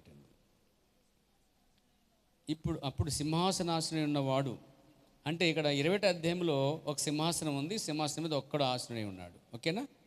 ఇదిగో సమస్తమును నూతనమైనవిగా చేయుచున్నానని ఎవరు చెప్తున్నారు? సింహాసనాసనుడై ఉన్నవాడు చెప్తున్నాడు. అంటే ఎవరైనా సింహాసనం మీద కూర్చున్న దేవుడు చెప్తున్నాడు, యెహోవా చెప్తున్నాడు, కుమారుడు చెప్తున్నాడు, పరిశుద్ధాత్మ చెప్తుంది. అంటే ఆయన చెప్తున్న సింహాసనాసనుడే ఇదిగో సమస్తమును నూతనమైనవిగా చేయుచున్నానని చెప్పాను. మరియు ఈ మాటలు నమ్మకమును నిజమని ఉన్నవి గనుక రాయమని ఆయన నాతో, యోహాను అంటున్నాడు, ఆయన నాతో చెప్పాడు కాబట్టి నేను రాస్తున్నాను అన్నాడు. ఇప్పుడు సింహాసనం మీద కూర్చుండి ఇవన్నీ చెప్తున్నాడండి ఆయన. అప్పుడు యోహాను ఏం చేస్తాడు? ఆయన నాతో చెప్పుచున్నాడు గనుక రాయమని చెప్పాడు కాబట్టి ఆయన నాతో చెప్పాడు, రాస్తున్నానని చెప్పాడు. 6వ వచనం, మరియు ఆయన నాతో ఇట్లైనను, యోహాను అంటున్నాడు, ప్రకటన గ్రంథం రాసిన యోహాను అంటున్నాడు, ఆయన నాతో ఇట్లైనను సమస్తమైనవి. ఇప్పుడు సమస్తమైనవి ఎవరు మాట్లాడుతున్నారు? సింహాసనం మీద కూర్చున్నవాడు మాట్లాడుతున్నాడు. గమనించాలి. సింహాసనం మీద కూర్చున్నవాడు ఏమన్నాడు? సమాప్తమైనవి అని చెప్పి నేనే అల్ఫయు అన్నాడు. సింహాసనం మీద కూర్చున్నవాడు ఏమన్నాడు? నేను అల్ఫయు అంటే ఆది. అల్ఫకి అర్థం ఏంటి? ఇంకోటి ఆది. నేనే అల్ఫయు అన్నాడు. తర్వాత ఒమేగయు అనగా ఆదియు అంతమునై ఉన్నవాడును అన్నాడు. ఇప్పుడు సింహాసనం మీద కూర్చున్నవాడు ఆదియు అంతమై ఉన్నాడు, అంటే అల్ఫా ఒమేగా ఉన్నాడు. ఇంకేమన్నాడు? దప్పుకున్న వానికి జీవజలముల బొగ్గులోని జలమును నేను, అనగా సింహాసనం మీద కూర్చున్న నేను ఉచితముగా అనుగ్రహింతును అన్నాడు. ఇప్పుడు 7వ వచనం కీలకమైనది. పట్టుకోగలిగితే పట్టుకోండి. జయించువాడు వీటిని స్వంతరించుకొనును, నేను అతని దేవుణ్ణి యుందును. అంటే నేను దేవుణ్ణి ఉంటాను అతనికి, అతను నా కుమారుడు ఉంటాడంటే దాని ఆపోజిట్ కుమారునికి ఏమవుతాడు? ఆపోజిట్ ఆడపిల్ల పుట్టలేదండి అంటే అర్థం ఏంటండి? సారీ బ్రదర్, మీకు మగపిల్ల పుట్టలేదంటే అర్థం ఏంటండి? అతనికి నేను కుమారుని ఉందంటే మరి ఈయన ఏమవుతాడు? తండ్రి అవుతాడండి. దేవునికి స్తోత్రము కలుగునుగాక. అంటే సింహాసనం మీద కూర్చున్నవాడు ఏమన్నాడంటే నేను చెప్పినవన్నీ ఎవరికి వర్తిస్తాయంటే జయించిన వాడికి అంటున్నాడు. జయించిన వాడికి వర్తిస్తాయి కాబట్టి నేను ఎవరిని అల్ఫా ఒమేగా అన్నాడు. నేనేమన్నా అంటే ఇదిగో నేను అతనికి దేవుణ్ణి యుందును, అతడు నాకు కుమారుడు యుందుడు. అంటే ఈయన దేవుడు ప్లస్ తండ్రి. ఆయన స్వయంగా చెప్పాడు ఇండైరెక్ట్గా, నేను అతని తండ్రినే ఉంటాను అని. ప్రభు నన్ను మహిమ కలుగాక. అంతేకాదు యేసుప్రభు దేవుడు కాదనే వాళ్ళు కూడా ఒక మాట ఇక్కడ, యేసుప్రభు స్వయంగా దేవుడు అని చెప్పాడా అని అడుగుతూ ఉంటాడు. ఆయన చెప్పాడు దేవుడని అంటూ ఉంటారు. ఆయన చెప్పాడు ఇక్కడ వినండి ఇక్కడ ఏముందో, నేను అతనికి దేవుణ్ణి యుందును, నేనే దేవుణ్ణి ఉందని చెప్పాడండి ఆయన. ఎవరైనా? ప్రభువైన యేసుక్రీస్తు అండి. స్వయంగా తాను చెప్పిన స్టేట్మెంట్ అండి అది. నేను చెప్పినవన్నీ జయించేవాడికి నేను దేవుణ్ణి ఉందును, అతడు నా కుమారుడై ఉందును. అంటే నేను దేవుణ్ణి ప్లస్ నేను తండ్రిని చెప్పి ఇక్కడ క్లారిటీ ఇచ్చాడు. సింహాసనం మీద కూర్చున్నవాడు, సింహాసనం మీద కూర్చున్నవాడు దేవుడు తప్ప ఒక ప్రవక్త కాదు, ఒక మనిషి కాదు, దేవుడే చెప్పాడు. సో ఇప్పుడు ఆయన దేవుడు అనబడ్డాడు, కుమారుడు అనబడ్డాడు. ఇప్పుడు ఆయన తండ్రి అనబడ్డాడు, ఆయన కుమారుడు అనబడ్డాడు, ఆయన పరిశుద్ధాత్మ అనబడ్డాడు. ఇప్పుడు అపోస్తల గ్రంథం 2:36 పేతురు ప్రసంగ సారాంశం చూడండి, పట్టుకోండి. మీరు అనగా ఇశ్రాయేలులారా, మీరు సిలువేసిన ఏమంటున్నాడండి? ఈ యేసుని ఎత్తాడు. అక్కడ యేసుని ఎత్తి వివరిస్తున్నాడండి పేతురు గారు. ఇశ్రాయేలు వరకు వివరిస్తున్నాడు. అప్పటికే యేసుప్రభు సిలువేశారు, చనిపోయాడు, పాతి పెట్టబడ్డాడు. 40 రోజులు అయిపోయింది. 40 తర్వాత 10 రోజులు కూడా వీళ్ళు ఉపవాసం ప్రాణం చేసుకున్నారు మేడగదిలో. 40 + 10 50 రోజులు అయిపోయింది. ఆయన చనిపోయి 50 రోజులు అయిపోయింది. 50 రోజులు 50 రోజుల తర్వాత పెంతెకొస్తు పండుగ వచ్చింది. ఈ పెంతెకొస్తు పండుగ మనం అందరూ కూడుకున్నారు. పరిశుద్ధాత్మ వచ్చింది. పరిశుద్ధాత్మ పొందుకునే పేతురు చెప్తున్న మాట ఏంటంటే, ఇప్పుడు పేతురు కాదు, ఇది పరిశుద్ధాత్మ చెప్తున్నది. బైబిల్లో చాలా స్పష్టంగా ఉంది. 120 మంది మీద పరిశుద్ధాత్మ ఉన్నట్టు ఉంది. 120 మంది లేవకుండా 120 మందిలో ఒక్కడే లేచాడు పైకి. అది 2:14 కనిపిస్తుంది మనకి. 2:14 వచ్చి చూడండి. అయితే పేతురు ఆ 11 వారితో కూడా లేచి నిలిచి బిగ్గరగా, అంటే పేతురే నిలబడ్డ కారణం ఏంటంటే పరలోక తాళంచెలు పేతురికి ఇవ్వబడ్డాయి కనుక. ఇప్పుడు అతను మొదలుపెట్టాడు ప్రసంగాన్ని. అవంతా ప్రసంగంలో దావీదు సింహాసనం, దావీదు చనిపోయిన తర్వాత పాతి పెట్టబడ్డాడు. దావీదు ఎలాగైతే చనిపోక ముందు శరీరం కులుపని చెప్పుకొచ్చాడు, అవన్నీ చెప్పుకొచ్చి 36 అంటాడు, మీరు సిలువేసిన ఈ యేసునే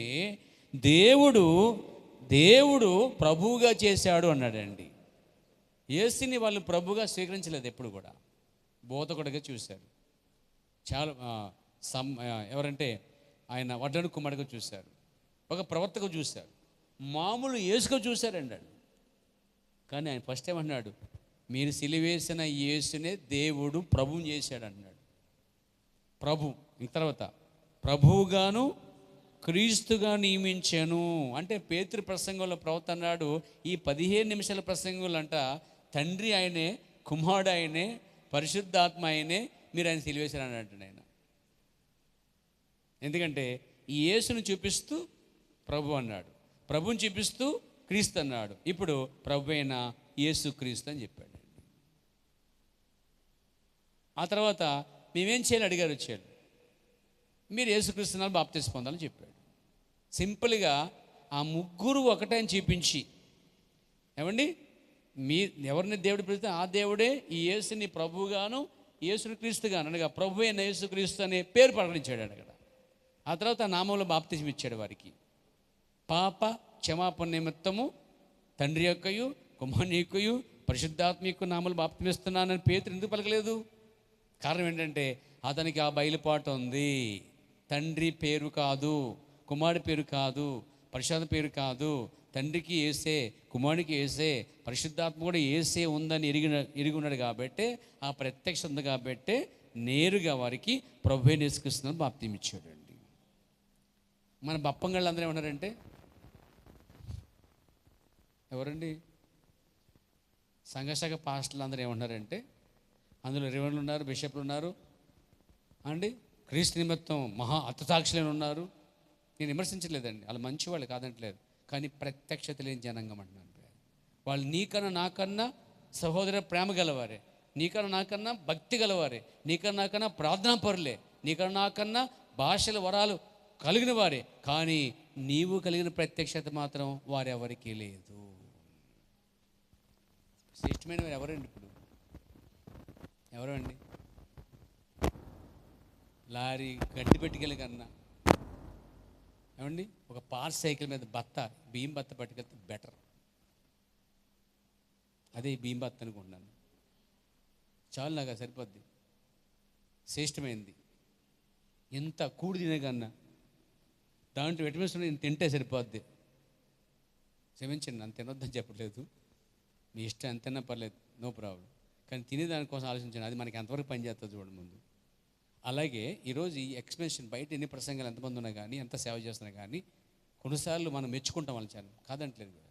మీరు వారికన్నా శ్రేష్ఠులు ఎందుకు పెట్టాడంటే మీకు బయలుపరచబడింది కనుక. వారికి అది మరుగు చేయబడింది, ఇది మీకు బయలుపరచబడిందండి. అందుని బట్టి దేవునికి మనం కృతజ్ఞతలమై ఉన్నాం, రుణస్థులమై ఉన్నాం, పేర జీవితకాలం ఉండబడి ఉన్నాం. దేవునికి స్తోత్రం కలుగాక. కాబట్టి మనము బాప్తీసం ఏ నామములో పొందవలెను? తండ్రి యొక్కయు కుమారుని యొక్కయు పరిశుద్ధాత్మిక నామములో పొందవలెనా? ఆన్సర్ కాదు. ఎందుకు కాదో ఇక్కడ చెప్పబడింది అనమాట. సో తండ్రికి కుమారునికి పరిశుద్ధాత్మక పేరు ఉంది కాబట్టి శిష్యులు వెళ్ళి డైరెక్ట్గా పరిశుద్ధాత్మ పొందిన తర్వాతే వారు వెళ్ళి బాప్తీసాలు ఇచ్చారనే విషయం ఇది మీరు గమనించాలి. చాలామంది సంఘశాఖలు ఏమన్నారంటే యేసుప్రభు వెళ్ళిపోయిన తర్వాత శిష్యులు సేవ మొదలెట్టేశారు, శిష్యులు సేవ చేసేసారు, శిష్యులు కంగలు కట్టేశారు, శిష్యులు బాప్తీసాలు ఇచ్చేసారు అనుకుంటున్నారు. కానీ ఇక్కడ బైబిల్ ఏం చెప్తుందంటే శిష్యులు పరిశుద్ధాత్మ పొందేదాకా సేవ ప్రారంభించలేదు. అంటే యేసుప్రభు అటు వెళ్ళటం, వీళ్ళు ఇలా సేవ చేయటం అనుకుంటున్నారు ప్రజలు బయట. కాదు కాదు, యేసు వెళ్ళిపోయిన తర్వాత శిష్యులు సేవ చేయలేదు, సంఘం కట్టలేదు, అసలు వాళ్ళు బయటికే వెళ్ళలేదు. వాళ్ళు తిన్నగా యేసుప్రభు ఆరోహణ అయిన తర్వాత వారు నడుచుకుంటూ బాప్తీసాలు ఇచ్చుకుంటూ సేవ చేసుకుంటూ రాలేదండి.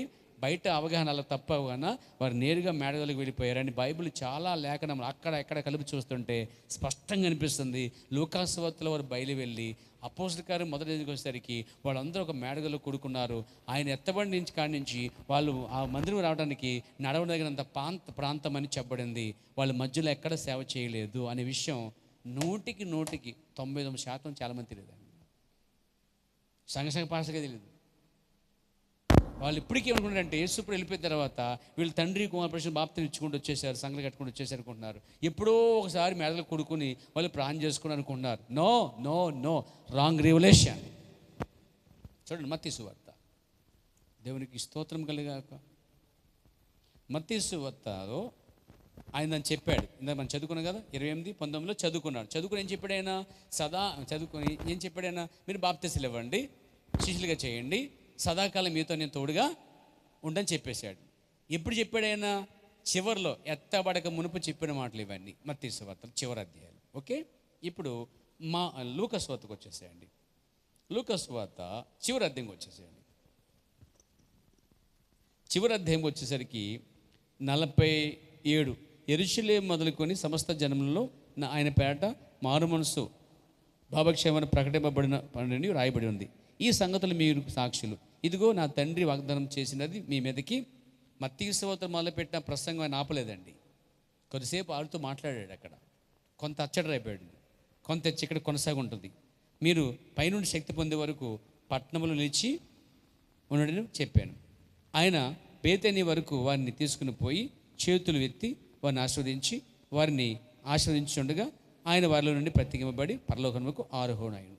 వారు ఆయనను నమస్కారం చేసి మహా ఆనందముతో సేవ చేసేది, బాప్తీసాలు ఇచ్చేది. అలా లేదు అక్కడ. యెరూషలేమునకు తిరిగి వెళ్ళి, యెరూషలేముకి వెళ్ళిపోయి సేవ చేయలేదండి వాళ్ళు. ఎడతెక్క దేవాలయంలో ఉండి దేవునికి స్తోత్రం చేయొచ్చు చాలా స్పష్టంగా ఉంది. దీనికి దీనికి లింక్ చూద్దాం. లింకు యోహాను అపోస్తలుల కార్యం మొదటి అధ్యాయం వచ్చేసేయండి. 1:12 చూద్దాం. ఇక్కడ 1:6లో కొంచెం సంభాషణ జరిగింది వారి మధ్య. ఇంకా ప్రభువా మళ్ళా వస్తావా, ఇశ్రాయేలు వరకు రాజ్యం ఇస్తావా అని చెప్పారు. 8 వచనంలో అన్నాడైనా, అంటే 4లో ఏమన్నాడంటే, మీరు యెరూషలేములో నా వలన విన్న తండ్రి వాగ్దానము కనిపెట్టని చెప్పి 5లో యోహాను నీళ్ళ బాప్తిసం ఇచ్చాడు కదా, కొద్ది దినాలు పరిశుద్ధాత్మ బాప్తిసం ఉంటారని చెప్పుకొచ్చాడు. ఆ తర్వాత 7లో చెప్పుకొచ్చాయన 8కి వచ్చేసరికి పరిశుద్ధాత్మ మీ మీదకి వచ్చే వరకు వచ్చినప్పుడు మీరు శక్తి నందుదురు గనక, అంటే శక్తి కావాలి కాబట్టి వెళ్ళిపోవద్దు మీరు. నేను వెళ్ళిన తర్వాత మీరు ఏం చేయాలి? యెరూషలేములో అన్ని చోట్ల సాక్ష్యం ఇవ్వాలి కాబట్టి వెళ్ళిపోకండి అని చెప్పి ఇవన్నీ ఎవరించైనా ఒక మేఘంతో కొనుగోబడినట్టుగా రాయబడింది. మేఘంతో కొనుగోబడినట్టుగా 9లో కనిపిస్తుంది మనకి. ఈ మాటలు చెప్పి వారు చూచుండగా ఆయన మారోహణుడే. అప్పుడు వారి కన్నులు కనబడకుండా ఒక మేఘం ఆయనను కొనిపోయాను. ఆయన వెలుచుండగా వారు ఆకాశం తెరిచూచు ఉండిరి. ఇదిగో తెల్ల వస్త్రం ధరించుకున్న ఇద్దరు మనుషులు వారి ఎద్దు నిలిచి, గలిలీ మనుషులారా, మీరెందుకు నిలిచి ఆకాశం తెరిచి చూచున్నారు? మీ ఎద్దు నుండి పరలోకం చేర్చుకోబడిన ఈ యేసే ఏ రీతిగా పరలోకం వెళ్ళుంటే మీరు చూతురో అదే రీతిగా ఆయన తిరిగి వచ్చిన వారితో చెప్పిరి. 12 వచ్చిన కంటిన్యూగా. అప్పుడు అంటే ఇప్పుడు ఆ మాటలు అయిపోయిన తర్వాత, ఇప్పుడు ఆ పై మాటలు అయిపోయిన తర్వాత అప్పుడు వారు ఒలివుల అనబడిన కొండ నుండి, అంటే ఆరోహణమైన కొండ నుండి యెరూషలేమునకు తిరిగి వెళ్ళిరి. ఆ కొండ యెరూషలేమునకు విశ్రాంతి దినమున నడవదగినంత సమీపన ఉన్నది, దగ్గరగా ఉన్నది. వారు ఆ పట్టణంలో ప్రవేశించి తాము బస చేయుచుండిన మేడగదిలోనికి ఎక్కిపోయిరి. వారెవరనగా అదంతా రేపెడతాయి. అక్కడి నుంచి కొంచెం వాళ్ళు గ్యాదర్ అయ్యేసరికి వాళ్ళతో పాటు కొంతమంది స్త్రీ పురుషులు గ్యాదర్ అయ్యారు. టోటల్గా బైబిల్ చెప్తుంది 15 వచనంలో, 14లో యేసుని కన్న తల్లి కూడా పరిశుద్ధాత్మ కోసం కనిపెట్టిందంటండి. ఇక్కడ మరియమ్మ కన్నిన తర్వాత మరియమ్మ కూడా పరిశుద్ధాత్మ కావాలి. రోమన్ క్యాథలిక్ తెలుసుకోవాలి ఈ విషయం. ఎవరికి కావాలి? మరియమ్మ కూడా పరిశుద్ధాత్మ కావాలి. కాబట్టి ఆమె కూడా 14 చూడండి, వీరందరూ వీరితో కూడా కొందరు స్త్రీలను యేసు తల్లైన, చాలా స్పష్టంగా రాయబడింది. వల్ల మరి అంటే మళ్ళీ ఎక్కడ తజ్మ చేసేత దెయ్యం అని చెప్పి పరిశుద్ధాత్ముడు పర్టికులర్గా పెట్టాడు. అక్కడ యేసు కన్నా తల్లి కూడా పరిశుద్ధాత్మ కోసం వారితో పాటు కనిపెడుతుంది. లేకపోతే అక్కడ పరిశుద్ధాత్మ లేకపోతే పరలోకం పోరాలండి. సో ఏక మనసుతో ప్రార్థన చేస్తున్నారు. 15లో ఆ కాలం నుంచి 120 మంది, 12 మందితో మొదలైన వాళ్ళు, ఇంకా వాళ్ళు కలిసరికి 120 మంది అయ్యారు. అక్కడ వారు 120 మంది కూడి ప్రార్థన చేసినప్పుడు చిన్న ఆలోచన వచ్చింది. ఏంటంటే ఇక్కడ మనకి యోధా లేడు కాబట్టి యోధా స్థానంలో ఎవరైనా తీసుకుందాం అని చెప్పి సీట్లు వేశారు. ఆ సీటు వేగా మత్తయి పేరు వచ్చింది. ఆ తర్వాత వాళ్ళు ప్రార్థన చేస్తుండగా 2వ అధ్యాయంలో గొప్ప వీచిగాలు వచ్చింది. పరిశుద్ధాత్మ అగ్నిజ్వాల అని రాలే. ఇది 2వ అధ్యాయం. మనకి ఇక్కడ ఎక్కడైనా సేవ చేసినట్టు ఉందా? మనకి మీకు అర్థమవుతుందండి? ఆయన వెళ్ళటం, వీళ్ళు నేరుగా మేడగలకు రావటం, బస్ చేయటం, అక్కడ ఉండటం, అక్కడ వచ్చేదా కనిపెట్టడం, వచ్చిన తర్వాత నిలబడటం, వచ్చిన వారికి వాక్యం చెప్పి అదే ఫస్ట్ బాప్తీసం యేసుక్రీస్తు బాప్తీసం ఇవ్వటం. ఎక్కడ మిస్ అయింది? ఇక్కడ తండ్రి గురించి బాప్తీసం లేకుండా చూడండి. కానీ బయట సంఘశాఖలో ఉన్న బోధలు చేసండి, ట్రైనింగ్ బోధలను కూడా యేసు వెళ్ళిపోయిన తర్వాత శిష్యులు అందరూ కూడా బాప్తీసాలు తండ్రి యొక్కయు కుమారుని యొక్కయు పరిశుద్ధాత్మ నామములో బాప్తిసం ఇచ్చారని వాదిస్తారండి. లేఖనం చెప్తుంది అసలు వాదించడానికి ఛాన్సే లేదు. ఇక్కడ లేఖనం చూసినట్టయితే లైన్గా వారు ఎక్కడికి వెళ్ళారంటే ఏ సేవ చేయలేదు, ఎవరికి బాప్తీసం లేదు. అసలు తండ్రి కూడా బాప్తీసం అసలు ఈ స్థితిలో ఇవ్వలేదండి. రెండవది అసలు సేవే చేయలేదు. అక్కడ పరిశుద్ధాత్మ పొందిన తర్వాత అప్పుడు దిగ్గులు లేచిన తర్వాత పేతురుతోనే ఆ సమూహం సేవ స్టార్ట్ అయ్యింది. మొదటి బాప్తీసమే ప్రభు యేసుక్రీస్తుని బాప్తిసం ఇచ్చారు. అక్కడి నుంచి వారు ప్రపంచమంతా వ్యాపించి సువార్త చేశారండి. చాలామంది ఉద్దేశం శిష్యులు తండ్రి కుమార పరిశుద్ధాత్మ బాప్తిసము ఇమ్మంటే శిష్యులు ఏం చేశారు? వినకుండా యేసుక్రీస్తు బాప్తిసం ఇచ్చేశారు. మేము వింటున్నామని చెప్తున్నారండి. వాళ్ళు వినలేదంటే అండి, వాళ్ళు తప్పు చేశారంట. మళ్ళీ గట్టిగా అడిగితే ఆయన అన్నాడు, తప్పు చేశాడు పేతురు గారండి, అలా ఇవ్వకూడదండి. ఆయన ఏం చెప్పాడండి అన్నాడండి. ఆయన ఏం చెప్పాడండి? తండ్రి యొక్కయు కుమారుని యొక్కయు పరిశుద్ధ నామములో చెప్తే ఆయన ఏం చేయడు? యేసునామములో తప్పు చేశాడండి. కాబట్టి మీరు తప్పు సరి చేసుకుని మీరు రైట్ చేద్దాం అన్నారు. అసలే పేతురు తప్పు చేత పత్రిక, 2వ పత్రిక, మొదటి పత్రిక చదవచ్చా? మాట ఏంటంటే చదవచ్చు. అసలే చదివా తప్పు చేసిన పత్రిక ఎందుకంటే మనకి అసలే వాళ్ళు మానేలు కదా. మళ్ళీ ప్రసంగాలు ఎత్తుకుని పంచభూతములు పేతురు చెప్పాడు అంటారు. అంటే వాళ్ళు ఏం చెప్తే వాళ్ళకే క్లారిటీ లేదండి అసలు చెప్పాలంటే. కానీ మన క్లారిటీ ఉంది. దేవుని నన్ను మహిమ కలుగాక. అంటే పేతురు తప్పు చేయలేదు, ఆయన చెప్పిందానే పేతురు చేశాడు. పైగా పేతురు దగ్గరే తాళపు చేలు ఉన్నవి. చాలా స్పష్టంగా ఉందండి. దేవుని నన్ను మహిమ కలుగాక. అందుకే పేతురు మొదట ఏది బోధించాడో, కొన్నింటికి వచ్చినప్పుడు కూడా పరిశుద్ధాత్మ పొందినా సరే కుదరదు, మీరందరూ యేసుని బాప్తిసం పొందవలసిందే ఆజ్ఞ అని చెప్పాడండి. దాన్నే సమరయ ప్రాంతం వెళ్ళినప్పుడు పిలుపు బోధించాడు. వీళ్ళ బోధన తీసుకున్న ప్రత్యక్షతనే అసలు వీళ్ళు కలవకుండానే ఎవరు అపోస్తలుడైన పౌలు వెళ్ళి ఎఫెసులో ఉన్న వారికి యేసుక్రీస్తుని బాప్తిసం ఇచ్చాడండి. ఎంత అద్భుతమైన చూడండి. కాబట్టి ఎక్కడది మారలేదండి. రెండోది తండ్రి కుమార పరిశుద్ధాత్మ త్రియేక దేవుడైన యేసు నామమున, ఇది కూడా ఎత్తున్నారు కొంత ఈ మధ్యకాలంలో. ఈ మధ్యలో బాప్తీసం తండ్రి కుమారు త్రియేక నామములు బాప్తీసం అంటాడు. మనం కొంచెం దెయ్యం మార్చిందండి అక్కడ. అయినా ప్రత్యక్షత గలవారికి అది తేటగా కనబడుతుందండి. తండ్రి కుమార పరిశుద్ధాత్మ త్రియేక దేవుడైన యేసుక్రీస్తు నామమున అని బాప్తిస్తున్నారు కొంతమంది. కొంతమంది ఏంటంటే తండ్రి కుమార పరిశుద్ధాత్మ నామములో అనగా యేసుక్రీస్తు నామములో బాప్తిస్తున్నాను అంటున్నారు. పేతురు అలా ఇవ్వలేదండి, డైరెక్ట్గా యేసుక్రీస్తు బాప్తిసం ఇచ్చాడండి, జోడించారు. అది రెండోది. మూడోది, యేసు నామమున బాప్తిసం పొందాలా అంటే అసలు యేసు నామమున బాప్తిసం బైబిల్లో లేనే లేదు. ఇక్కడ చిన్న కన్ఫ్యూషన్. మరి యేసునామ బాప్తిసం ఉంది కదా, మనది యేసునామ బాప్తిసం కదండి, గుర్తుపెట్టుకోండి. యేసుక్రీస్తునామ బాప్తిసం లేదా ప్రభువైన యేసుక్రీస్తునామ బాప్తిసం. ప్రవక్త కంటే ముందు యేసునామ గుంపు ఒకటి ఉందండి. సారీ, మనం యేసునామ గుంపు కాదండి. మనం యేసునామ గుంపు చెందిన కానే కాదు. మనం త్రియేక దేవుని గుంపుకు చెందిన కాదు. అదే త్రిత్వవాదులం కాదు. త్రిత్వం నమ్మట్లేదు, ఏకత్వం నమ్మట్లేదు, తర్వాత దిత్వం నమ్మట్లేదు. ఈ కాలం బయలుపడి నమ్ముతున్నాం మనం అండి. దేవునికి స్తోత్రం కలగాక.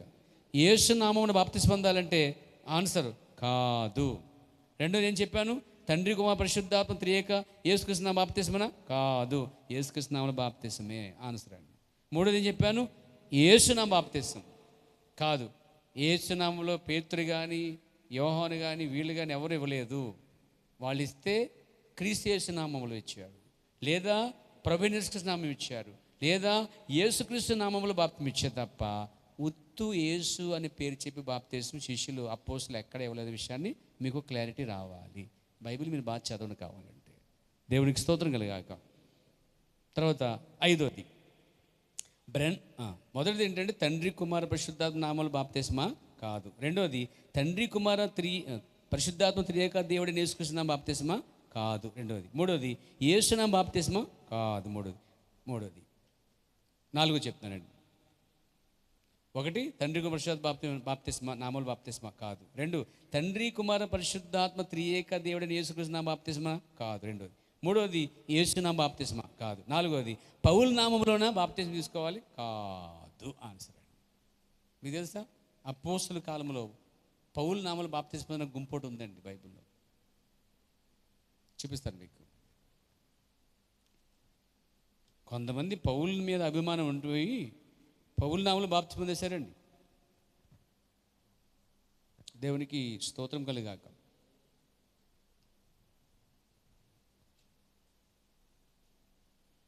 కొరింథీ పత్రిక మొదటి అధ్యాయం 13 చదవండి అమ్మా. క్రీస్తు విభజింపబడి ఉన్నాడా? పౌలు మీ కొరకు సిలువబడి ఉన్నాడా? పౌలు నామమున మీరు బాప్తిసం పొందితురని అడుగుతూ, నా నామమున మీరు బాప్తిసం పొందితురని ఎవరైనాను చెప్పుకున్నట్లు చెప్పుకున్నట్లు అంటే ఆ కార్యం జరిగిపోయింది అక్కడ. కొరింథీయులకి కొంచెం ప్రేమ ఎక్కువైపోయింది. వాళ్ళు ఎవరి ప్రేమ చేసుకుంటున్నారు? కొంతమంది ఎవరి పేర్లు పొందుకుంటున్నారు? పౌలు నామములో బాప్తిసం పొందేశారంటాడు. పైన అంటాడు, పౌలు సిలువబడ్డా? కాదు. పౌలు బాప్తిసం పొందుతారా? కాదు. 14, నా నామమున మీరు బాప్తిసం పొందుతారని ఎవరైనా చెప్పుకున్నట్లు. కొరింథీయులు కొంతమంది తప్పుడు బాప్తిసం పొందారండి. అది పౌలు నామములో బాప్తిసం. దానికి పౌలే ఖండించాడు దాని పేరు. ఇది పౌలు నామములో బాప్తిసం మనం పొందకూడదు. నెక్స్ట్ ఐదోదండి, బ్రహ్మ నామములో బాప్తిసం పొందాలా? ఈరోజు ప్రపంచంలో కొన్ని చోట్ల బ్రహ్మం గారు వర్తమానం చదువుతున్నటువంటి కొంతమంది మెసేజ్లు ఉన్నామని చెప్పిన వాళ్ళు కొంతమంది, అందరు కాదు, బ్రహ్మం గారి పేరులో బాప్తిసం పొందారండి. అదేంటండి అనొచ్చు. పౌలు దినాలు ఎలా మోసపోయారో ఈ దినాల్లో కూడా ప్రజలు కొంతమంది బ్రహ్మ నామములో బాప్తిసం పొందినటువంటి పరిస్థితులు అయితే ఉన్నాయి ప్రపంచంలో అక్కడక్కడ. ఇక్కడ మనం బ్రహ్మ నామములో బాప్తిసం పొందడం సరికాదు, మనం పౌలు నామములో బాప్తిసం పొందడం సరికాదు అని చెప్పాడు. ఆరోది, ఆకాశం క్రింద మనుషులు ఇవ్వబడిన నామములో పొందాలా? డాష్ కాదు. ఆకాశం క్రింద ఉన్న మనుషుల నామములో బాప్తిసం పొందాలా? ఆకాశం క్రింద మనుషులలో ఇవ్వబడిన నామములో బాప్తిసం పొందాలా? ప్రశ్న. ఆకాశం కింద చాలామంది గొప్ప గొప్ప వారి పేర్లు ఉన్నాయండి. మహానుభావులు, మహోన్నతులు ఉన్నారన్నమాట. అంటే ఆకాశం కింద ఎంతో గొప్పవారు ఉన్నారు చూసారండి. ఆ పేర్లు కూడా బాప్తిసం పొందకూడదు అని చెప్పి వచ్చాడు. ఉదాహరణకి అబ్రహాం అనొచ్చు, ఇసాక్ అనొచ్చు, యాకోబు అనొచ్చు, అపోస్తలుడైన పౌలు అనొచ్చు, పేతురు అనొచ్చు.